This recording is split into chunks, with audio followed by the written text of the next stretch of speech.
The year is 1940. The world is embroiled in a conflict of unprecedented scale and ferocity, World War II. The Nazi war machine, under the iron-fisted rule of Adolf Hitler, had unleashed chaos across Europe. Poland had fallen. Denmark, too, had succumbed to the Nazi blitzkrieg. The Nazi advance seemed unstoppable, a dark cloud threatening to engulf all of Europe. Amidst this global turmoil, a small Scandinavian nation found itself thrust onto the center stage of the conflict. This was Norway, a land of towering mountains, deep fjords, and a proud seafaring tradition. Norway had long sought to maintain its neutrality, to remain a beacon of peace in a world spiraling towards war. But fate, it seemed, had other plans.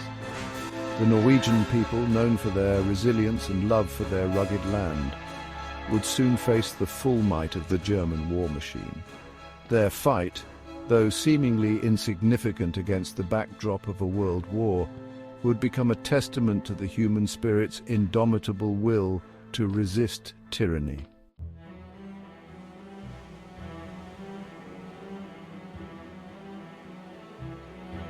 To understand Norway's importance in the Second World War, one must look north to the town of Narvik. Located above the Arctic Circle, Narvik was a seemingly unremarkable port town, yet it held immense strategic value.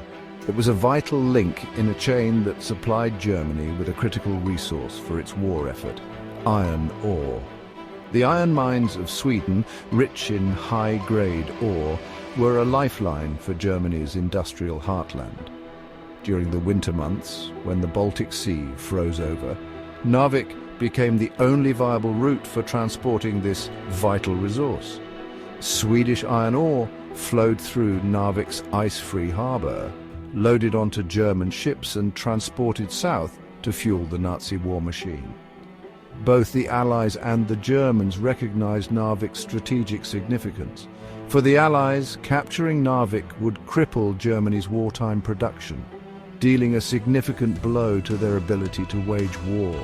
For Hitler and his generals, securing Narvik was paramount to maintaining their momentum and realizing their expansionist ambitions.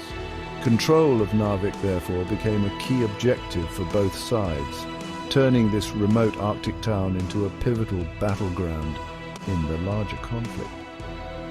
What unfolded in the spring of 1940 would be a brutal and bloody struggle for control of this strategic port, forever etching Narvik's name into the annals of World War II history.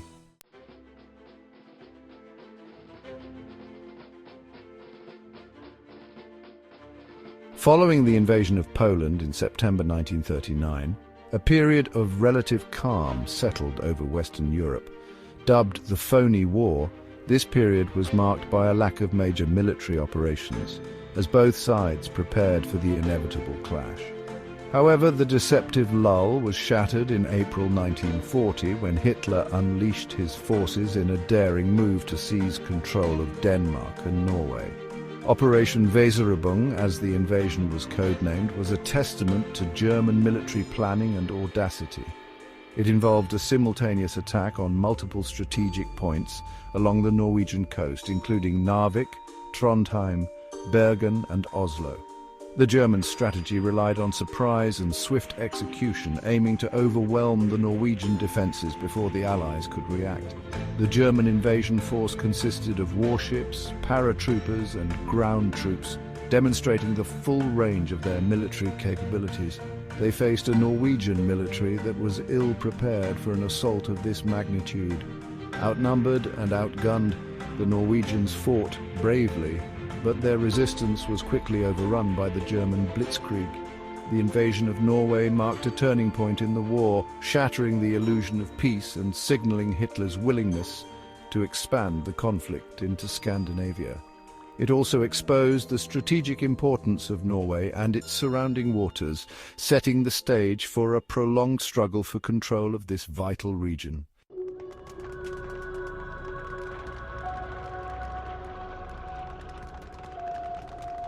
The German invasion caught Norway woefully unprepared. Years of neutrality had lulled the nation into a false sense of security, and their military, while courageous, was ill-equipped to face the full might of the Wehrmacht. The Norwegian government, taken aback by the sudden attack, struggled to mount a cohesive defense. The element of surprise played a crucial role in the initial German success. The Norwegian people, accustomed to peace and tranquility, awoke to the terrifying reality of war as German warships appeared on the horizon and enemy aircraft roared overhead. Coastal defenses, manned by skeleton crews, were quickly overwhelmed by the sheer firepower of the German Navy. Communication lines were disrupted, hindering the Norwegian command's ability to coordinate a response. The speed and ferocity of the German advance left little time for the Norwegians to mobilize their reserves or establish effective defensive lines. Isolated pockets of resistance emerged, but they were often poorly armed and lacking in coordination. Despite the overwhelming odds, the Norwegian spirit remained unbroken. Ordinary citizens, fueled by a fierce love for their country and a determination to resist tyranny, took up arms alongside their regular soldiers. Farmers, fishermen, shopkeepers, men and women from all walks of life joined the fight, embodying the national spirit of resilience.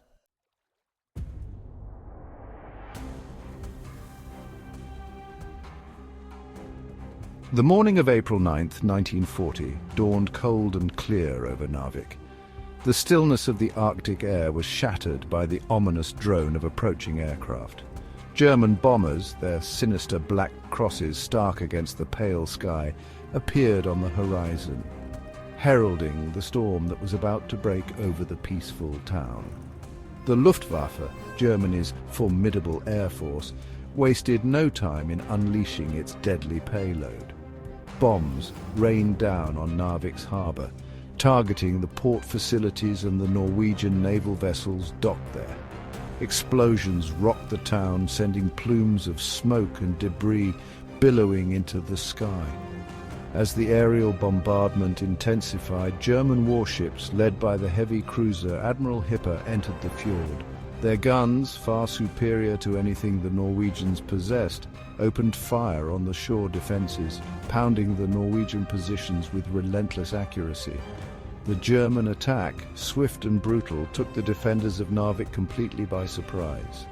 The Norwegian coastal batteries, outdated and undermanned, fought back valiantly, but stood little chance against the overwhelming firepower they faced. The fjord, once a scene of tranquility, was transformed into a cauldron of fire and destruction.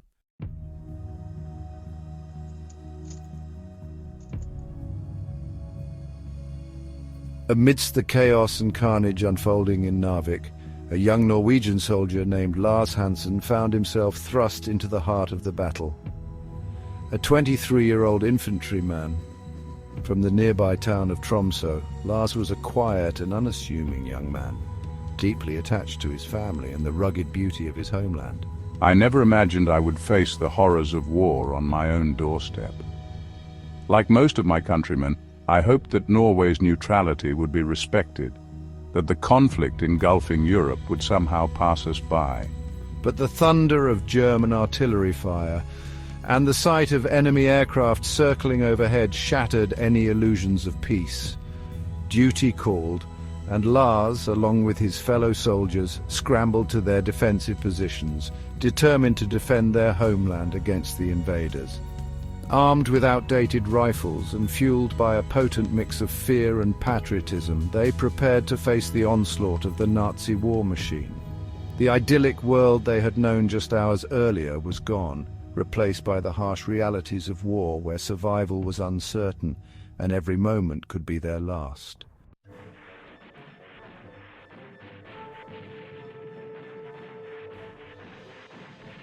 The Norwegian defenders, though heavily outgunned, fought with a ferocity born of desperation and a deep love for their homeland.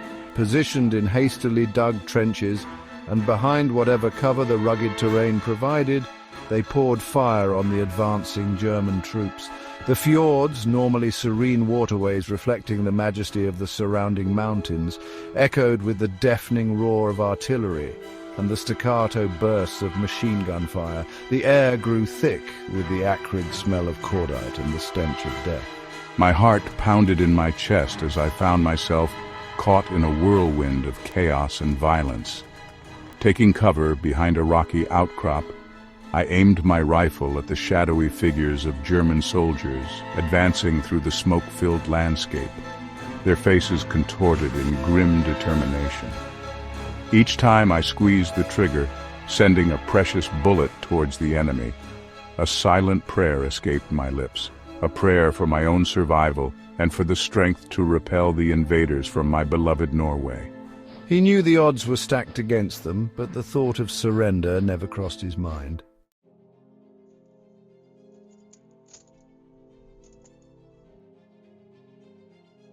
Amidst the fierce fighting, tragedy struck close to home for Lars. His father, Captain Ole Hansen, a seasoned officer in the Norwegian army, commanded a small detachment of coastal artillery defending a strategic point overlooking the fjord. Their position came under heavy fire from German destroyers, their outdated guns no match for the enemy's superior firepower. One by one, the Norwegian guns were silenced, their crews decimated by the relentless bombardment. Captain Hansen, refusing to abandon his post, continued to direct fire until a direct hit from a German shell engulfed his position in a blinding flash of light and fire. News of his father's heroic death reached Lars during a lull in the fighting. The news, delivered by a grim-faced comrade, hit him like a physical blow. Grief washed over him, threatening to overwhelm him, but amidst the sorrow, a steely resolve hardened within him. My father gave his life defending our homeland. I vow to honor his sacrifice by fighting on, no matter the cost. The Germans might have superior numbers and firepower, but they will never break the spirit of the Norwegian people. This fight for Norway is now intensely personal. It's a fight to avenge my father and to ensure his sacrifice will not be in vain. The battle for Narvik raged on, a chaotic dance of death amidst the fjords. Lars, fueled by grief, fought with ferocity. He moved with grim determination, his rifle an extension of his will, but fate had other plans for Lars Hansen. A burst of machine gun fire ripped through the air. Lars felt a searing pain and fell, the cobblestones rushing up to meet him. The world spun around him as he slipped in and out of consciousness. His comrades dragged him to safety. Then darkness swallowed him whole. When Lars regained consciousness, the pain in his leg was a constant ache. He was in a makeshift field hospital. The air hung heavy with the smell of antiseptic and death. A medic examined Lars's wound. The bullet had shattered his tibia. The medic spoke the words that would change Lars's life forever. You're lucky to be alive, soldier, but I'm afraid your war is over.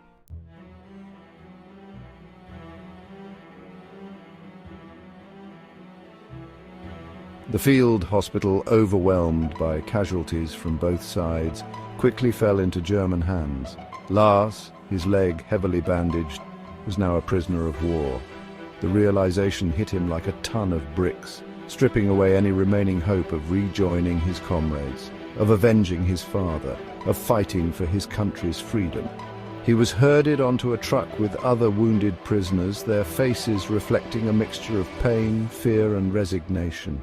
The truck rumbled through the shattered streets of Narvik, past the smouldering ruins of buildings that were once homes, shops and landmarks. The town, once so familiar, now seemed alien and hostile. Their destination was a makeshift prisoner-of-war camp, a collection of tents and hastily erected barbed wire fences guarded by stern-faced German soldiers. The camp was overcrowded, the air thick with the stench of sweat, urine and despair. Food was scarce, water even more so, and the nights were long and cold. Lars, his leg throbbing with each movement, tried to make sense of his situation. He was a prisoner in his own country, his future uncertain, his dreams of freedom shattered. The injustice of it all gnawed at him, fueling a deep-seated anger that refused to be extinguished. I think of my father, of his sacrifice, of the countless other Norwegians who gave their lives fighting for our country. I refuse to let their sacrifice be in vain. I will find a way out, a way to fight back, even if it is the last thing I do.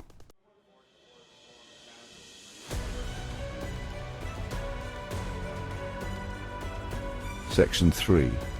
A flicker of hope in the darkness, seeds of resistance. The days in the POW camp stretched into an agonizing blur. The monotony was broken only by the meager meals, the roll calls, and the ever-present fear of the German guards. Yet even within the confines of the camp, a spirit of resistance flickered. Despite his injuries, Lars found strength in the quiet conversations with his fellow prisoners. They shared stories of the fighting, of their loved ones, of their hopes for a free Norway. Among them were whispers of a resistance movement, a network of ordinary Norwegians who refused to bow to the Nazi occupiers.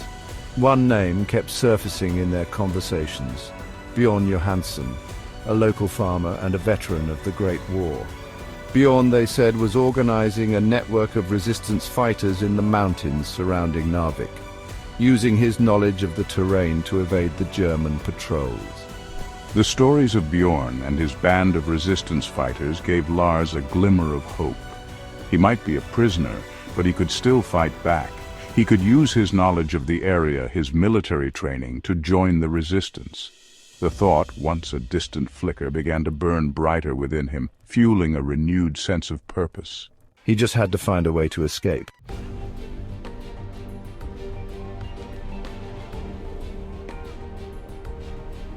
Section 4. A daring plan takes shape. Whispers of escape. One evening, Lars was approached by Per, a young medic from Oslo. "I hear you're asking about Bjorn Hansen," Per whispered. "He's real and helping prisoners escape. There's a plan, but it's risky." Despite the pain in his leg, Lars felt a surge of adrenaline. He was in. As darkness enveloped the camp, Lars and Per finalized their escape details.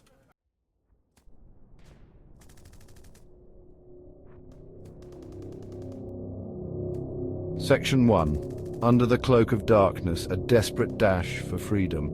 As the moon hung low, Lars and Per made their move. Lars, leaning on his crutch, followed closely behind Per. They moved silently, like ghosts in the night. The escape plan was simple. Use the fog to slip through a weak point in the fence. Per quickly snipped through the barbed wire, creating an opening.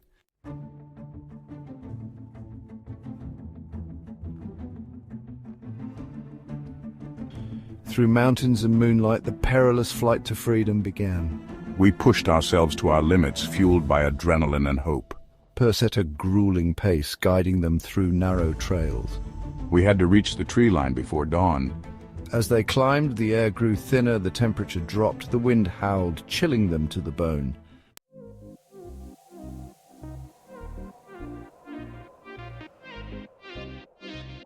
Exhaustion gnawed at Lars, threatening to overwhelm him. "We need to rest," Per said, helping Lars to sit. They heard a faint sound, a rhythmic clanging. "This way," Per whispered urgently. They emerged into a clearing, finding a small wooden cabin. An elderly woman emerged, her eyes filled with concern.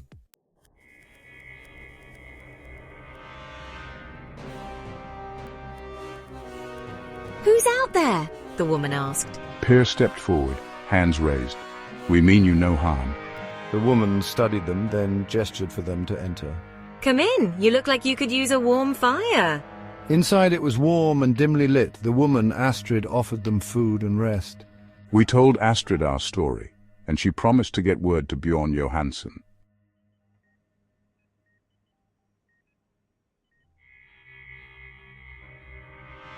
Healing wounds, forging bonds, a time for recuperation. Astrid's cabin became a sanctuary for Lars and Per. The days were a mixture of pain and healing. Astrid tended to Lars's wounded leg, and the pain gradually subsided. Per, ever cheerful, helped with chores and explored the woods. A bond grew between the two, forged in shared hardship.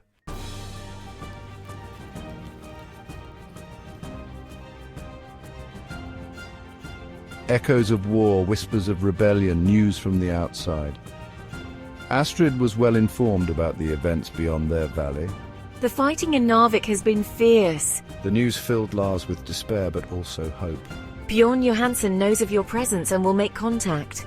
The news of the resistance kindled a spark of hope in Lars's heart.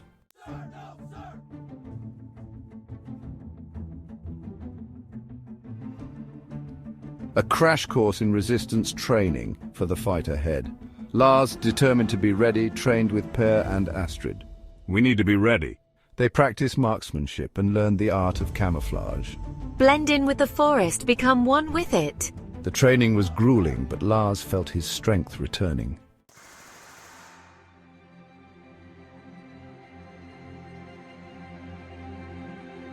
Section 4, the mountain fortress, Bjorn's guerrilla fighters. One evening, a figure emerged from the tree line. It's Bjorn. Bjorn Johansen, a bear of a man, approached them. Astrid tells me you are eager to rejoin the fight. Good.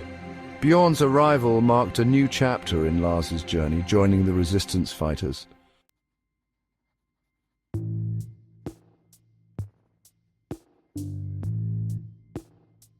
Section 1. Into the lion's den, preparing for the counterattack. Bjorn Johansen's base was a hidden fortress, a testament to the resourcefulness and determination of the Norwegian resistance. Men and women, their faces hardened by war, went about their duties with quiet efficiency. Lars, his leg now healed, threw himself into rigorous training. He honed his marksmanship with the Mauser rifle. Bjorn, a firm but fair leader, recognized Lars's potential. He took Lars under his wing, sharing his knowledge of guerrilla warfare.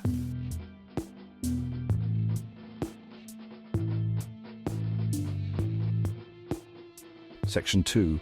The calm before the storm, awaiting the Allied signal. Days turned into weeks, the anticipation palpable in the mountain air. The British and French were amassing a force in the Norwegian Sea, poised to strike. Bjorn Johansen gathered his fighters. The time is coming, brothers and sisters. The Allies are coming, and we will stand shoulder to shoulder with them. Their mission was to disrupt German supply lines and sow chaos. Lars listened intently, his heart pounding with anticipation. Section 3. Operation Hammerfall. The Allied counter-offensive begins. The night of the Allied landing, the air crackled with anticipation. A storm was brewing in the Norwegian Sea, but within the resistance base, a sense of calm prevailed. The signal will be 3 green flares. Once you see those flares, you know it's time to move. Just after midnight, 3 green flares arced into the sky. The signal had been given, the time for waiting was over. The battle for Narvik had begun.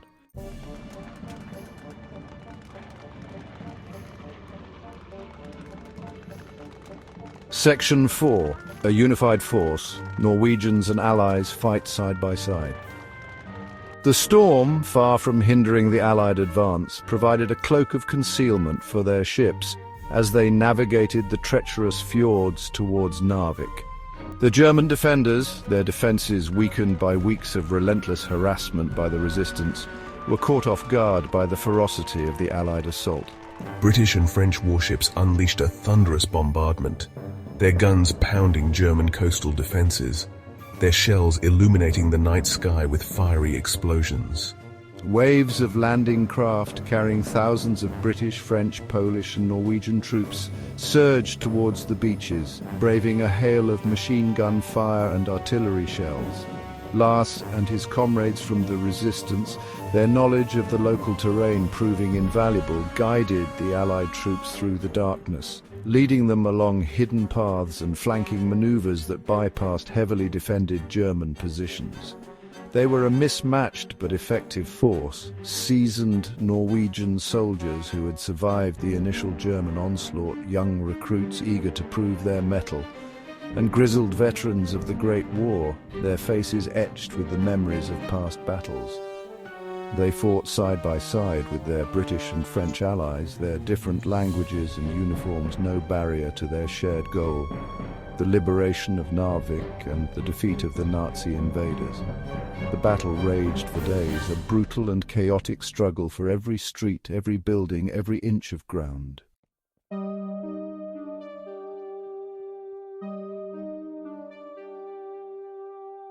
Section 1.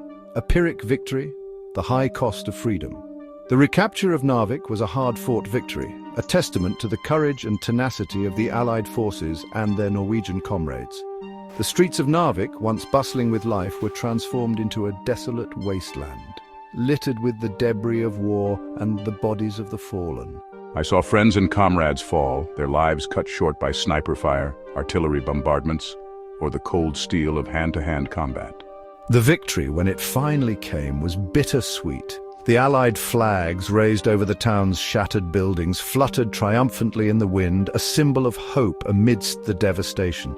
Thousands of soldiers from both sides lay dead or wounded, and for Lars the personal cost was immeasurable.